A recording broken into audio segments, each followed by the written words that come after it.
Welcome to the Dynasty Tailgate Podcast, brought to you by the Semi-Pro Fantasy Sports Podcast Network.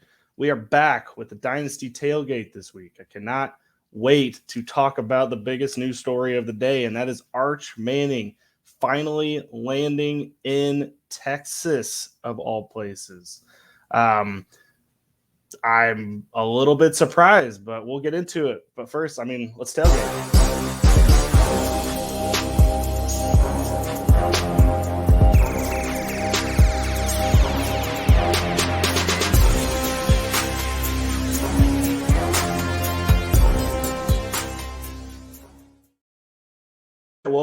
Welcome. Been a while. Haven't had a lot of college football news to talk about. I did kind of want to talk about the Reuben Owens news. He committed to Louisville, but we're not going to get there yet. We're going to talk about the biggest news story of the day, and then biggest news story of the week, probably the entire college football offseason, and that is Arch Manning choosing the University of Texas. So for those of you out there that may not know, Arch Manning is the nephew of Peyton Manning and Eli Manning. He is the third brother's child. He is a 5-star plus recruit. Yes, there is a plus to the 5-star. He is not your run-of-the-mill 5-star recruit. He is a 5-star plus recruit, and he has finally chosen his school. There was a lot of sentiment that he was going to end up in Georgia. There was also Tennessee rumors. There was also Ole Miss with Lane Kiffin because that's where his uncles went to college. There was a potential that he ended up there, but it kind of looked more towards he wasn't going to go there towards the end. But now he has officially chosen to go to the University of Texas over Georgia. Georgia spurned yet again. It's unfortunate. They're going to have to figure out their QB room. I would potentially see the dominoes starting to fall with QBs that maybe haven't made a decision. Before we get into the Arch Manning of it all, Quinn, I think it's Ewers, it may be Evers, had just transferred there from Ohio State this year. So we're going to get 1 year of the Quinn Evers experience. It's probably just going to be his tryout for whatever his next school is going to be.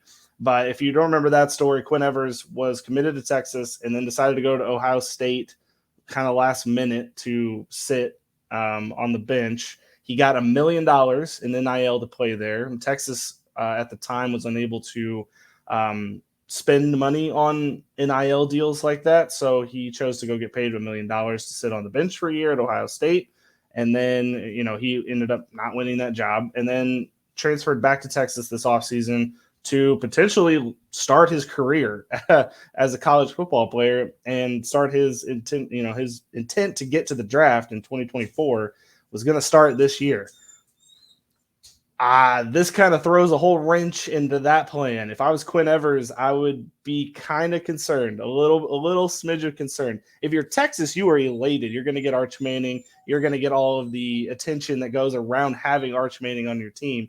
But Quinn Evers, you're not going to have a job, my guy. They're not going to have Arch Manning sit on the bench next season. It's just not going to happen.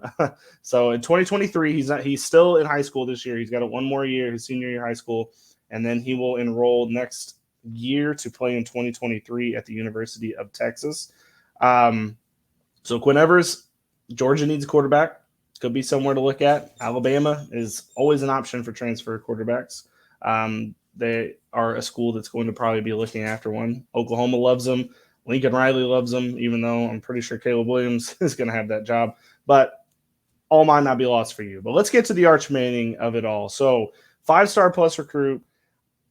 I personally did not see him picking Texas. For Arch Manning's sake, I hope Steve Sarkisian is able to build him into the quarterback that we all think that Arch Manning is going to be. Texas does not have the best track record of developing quarterbacks. The last one that really got that much attention was Vince Young. And I think we can all agree, this is going to come off as being a hater because I am an Oklahoma fan, but Vince Young was not really developed by Texas. He was just special. He was just a special quarterback when he got there in 2000. I think it was 2003 when he got there. And he's kind of just a special quarterback. So there wasn't really they developed him. But since then, they've had Colt McCoy. And then after that, they've had player to be forgotten, because we haven't heard of any Texas quarterbacks since then. They've gone a couple of years, these past couple of years, of not getting an entire player drafted at all in the draft. Like, that's how bad the development's been. Now, I will give you Steve Sarkisian. This is only his second year, so there is a lot of moving parts here. It is also unfortunate that Arch Manning's never actually going to get to play with Bijan Robinson, who is the running back they have right now that's probably going to be in the first round of next year's draft. They will never play together. What this means for Texas is they might finally, and I am the last person that would ever be saying this might mean they're finally back. They finally have that quarterback recruit that is going to potentially lead them into definitely going to lead them in the SEC, because Oklahoma and Texas are set to join the SEC if they don't get out sooner in 2025. So that would be Arch Manning's third year. If he might redshirt, I'm not positive. If he redshirts, I guess Quinn Evers is in the clear. But if he doesn't, if he starts right away, which is if I was Texas, good luck keeping Arch Manning on the bench. I just, if you're a fan of that school and they decide to redshirt him for a year, only play him like 3 or 4 games, and then like let Quinn Evers, I mean, unless Quinn Evers is amazing this season, and then you kind of have like a what do we do moment. But still, I just don't know how you can keep Arch Manning on the bench for any longer than that. So I guess, we'll end up seeing what comes of Texas this season. I would love to see Steve Sarkisian and his staff able to actually move the quarterback position forward. That has been in my opinion, one of their weak parts of their team the last 5 years. And again, this is not Steve Sarkisian's fault that that's how it's been for the last 5 years, but it's just kind of how it's been. And I would love to see them being able to do that, because Arch Manning, while he comes in as a highly lauded 5-star plus, he's got the name recognition. Everybody's going to be paying attention to that program. I would hate for it to be the way that Texas, I mean, this would be the all-time death blow to a college football program if they get Arch Manning in there and they're consistently going 7-5, 6-6. I mean, even if they got to just 8-4, and that was the ceiling for Texas over the next like 5 years, 4 years, well, probably only be 3 years because he'll probably get to the draft. That would be embarrassing for Texas. I'm not positive how they would recover for that. So this is kind of like Texas's big swing. Now, I will say it's a mouthful. Steve Sarkisian worked his ass off to get Arch Manning there. I know there's plenty of people out there going to say, well, he worked hard, and then when the checks cleared, he actually worked his hardest. But Steve Sarkisian was out there recruiting. And while Texas can only really show swimming medals and rowing medals and the national championships of wrestling and sometimes of golf, and maybe that's impressive to some recruits out there. Clearly, it was impressive to Arch Manning, was able to get him there. And maybe he just wants to bring a dead program back from the dead. And I can appreciate that crusade that he's willing to go on. But I would say when Texas joins the SEC in 2025, Arch Manning and Texas are they're going to be in for it. Texas is not ready to play a really good defense yet. We're going to get a pretty good look at him this year, because Texas plays Alabama, I believe, this season. Man, I need to go on these schedules already. But we'll get a kind of a good look at how exactly Texas shapes up against Alabama. Texas did play LSU during their 2019 season and was the closest LSU, in my opinion, came to getting beat that season was against Texas. If you watch that game, it was very back and forth. It really wasn't until the end that LSU pulled away with Joe Burrow that season.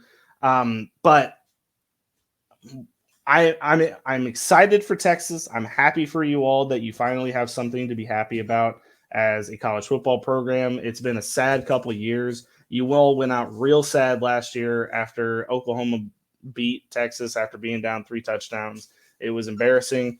Texas has needed something to get off the embarrassment meter these last couple of years.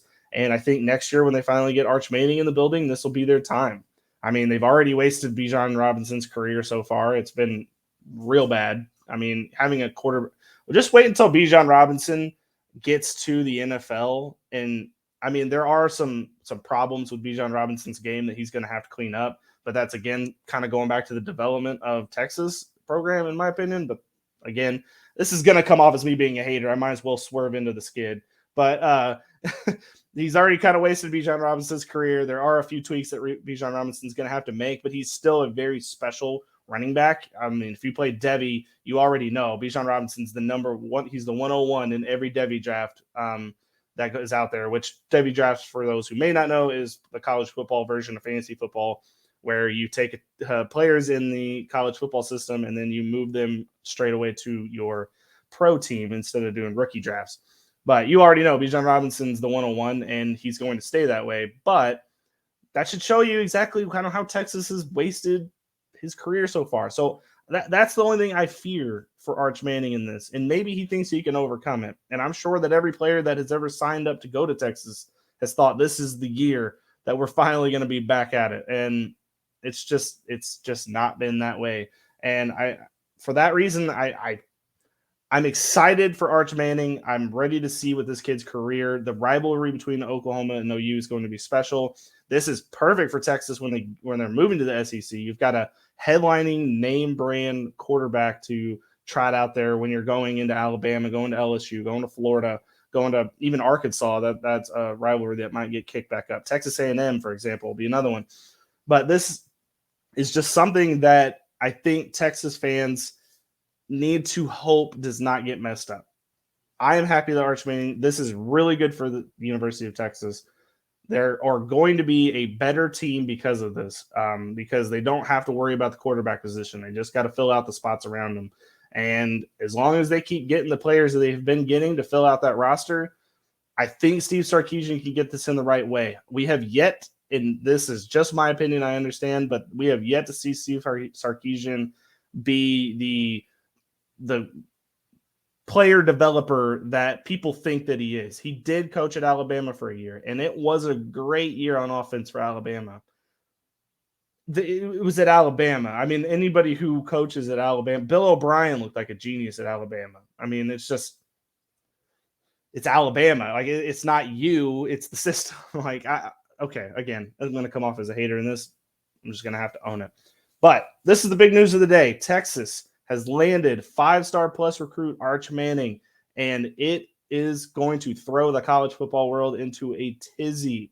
There are going to be moves that were made specifically because of this signing. Georgia is the one you need to watch out for. They are on the hunt for a quarterback now, and they are going to need one. Stetson Bennett is a fine quarterback. He did lead them to a national title last year. We don't want to take anything away from him. It could have been better, guys. Like, let's be honest. If we watch that Georgia team, it was an all-time defense with an offense that had Brock Bowers and, well, it had James Cook and Zamir White too. But the quarterback was not the position you were focused on that team. George Pickens was there too. I don't want to minimize him either. It was a decent offense. It could have been a lot better had they had a better quarterback. And I think that's exactly what Georgia and Georgia fans are going to be after. So before I sign off on this one real quick on Arch Manning, I just want to say Reuben Owens chose Louisville over Texas. He had committed to Texas and then decommitted and now has committed to Louisville. He is only a junior in high school right now. He is a 2024 freshman. So I do want to keep everybody that is an important one because Reuben Owens is a really good running back. He's going to be special when he gets into college football. But for now, he is committed to Louisville, and that is a huge get for Louisville. And I'm excited for Louisville's prospects because they have needed something ever since Lamar Jackson left, and this is a good step in that direction of getting back to at least relevancy. You don't even need to say that Louisville is going to be a good team or even a great team, but this is just their first step in getting back to relevancy. So I'm excited. Well, maybe not the first step. I'm sure Louisville fans are going to be like, well, what the hell? We signed blah, blah, blah, blah. I get it. I'm just saying Reuben Owens is really special. Running back for Devy leagues, you're definitely going to be looking into him when he's available to be drafted. And I'm just excited to see Reuben Owens there. But Arch Manning to Texas. It is cool for Texas. Let's bring Texas back. Let's finally bring Texas back. Let's fulfill the promises of every announcer, quarterback that's played there, every fan, every social media post where Texas has something special happen, and let's bring Texas back. I'm ready for it. And as an OU fan myself, I'm ready to finally get this rivalry back to what it is, an actual rivalry, because it's been real bad the last 5 years or so. So Arch made it to Texas. I'm excited. Let's see what's happening. Thank you for your time today. This is a short little podcast. I just wanted to get that news out there and explain that Arch Manning picking Texas is fine and dandy. There's still a long road ahead before he gets to the NFL, and I am excited to see exactly how Steve Sarkisian or possibly whatever next coach, sorry, that's just me being a hater, can do with them. So thank you for tuning in. We will see you next time. I will try to get more of these podcasts up. As the problem right now with college football is the rosters are not finalized for any team, really because the college kids aren't on campus. They're at home for college break. There are a few kids that are meeting up for specific meetups off campus that aren't like, it's just them hanging out, basically. It's not a certified practice because that would be illegal under the rules right now. So as soon as we get them back on campus and we actually know who's the one, who's the, who we need to actually be looking at, I've got plenty of names, but I need to see them back on campus with their offense, with the coach, see how the reports are coming out of those practices. And then we will get finally back into the tailgate. But this was a news story that we had to break real quick. Thank you for being here today. I appreciate it. Have a nice rest of your day.